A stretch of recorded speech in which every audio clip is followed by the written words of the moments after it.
તો આપણે ભણ્યા સામેની છેદમાં કર્ણ એટલે sin θ, પાસેની છેદમાં કર્ણ એટલે cos θ।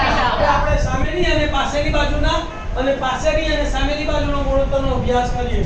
તો નંબર 3 બોલો।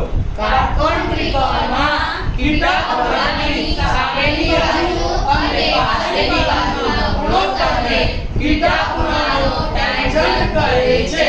તેને ટૂંકમાં tan θ વડે દર્શાવાય છે।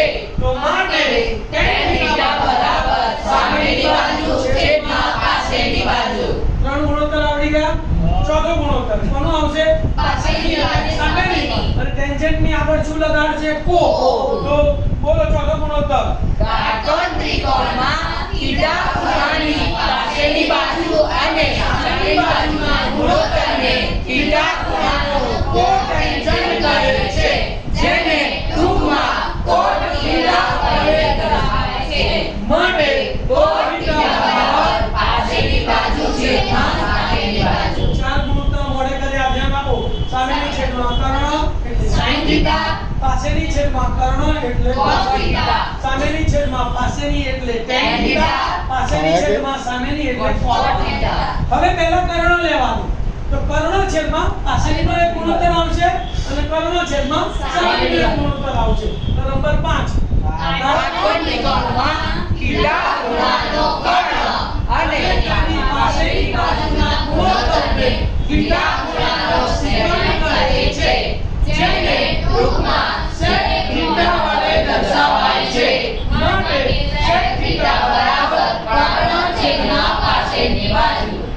છેલ્લો ગુણોત્તર રહ્યો કર્ણ અને સામેની બાજુનો। તો બોલો। કાટકોણ ત્રિકોણમાં θ ખૂણાનો કર્ણ અને સામેની બાજુના ગુણોત્તરને θ ખૂણાનો કોસેકન્ટ કહે છે। જેને ટૂંકમાં કોસેક θ વડે દર્શાવાય છે। માટે કોસેક θ બરાબર કર્ણ છેદમાં સામેની બાજુ। 6 ગુણોત્તર આકૃતિ બધી મોડે કરીશું, ધ્યાન આપજો। સામેની છેદમાં કર્ણ એટલે sin sin θ, પાસેની છેદમાં કર્ણ એટલે cos cos θ, સામેની છેદમાં પાસેની એટલે tan θ, પાસેની છેદમાં સામેની એટલે cot cot θ, કર્ણ છેદમાં પાસેની એટલે sec θ, કર્ણ છેદમાં સામેની એટલે cos cosec θ। તો આ થતા ત્રિકોણમિતિય ગુણોત્તરો। ઓકે, ઓમ નમઃ શિવાય।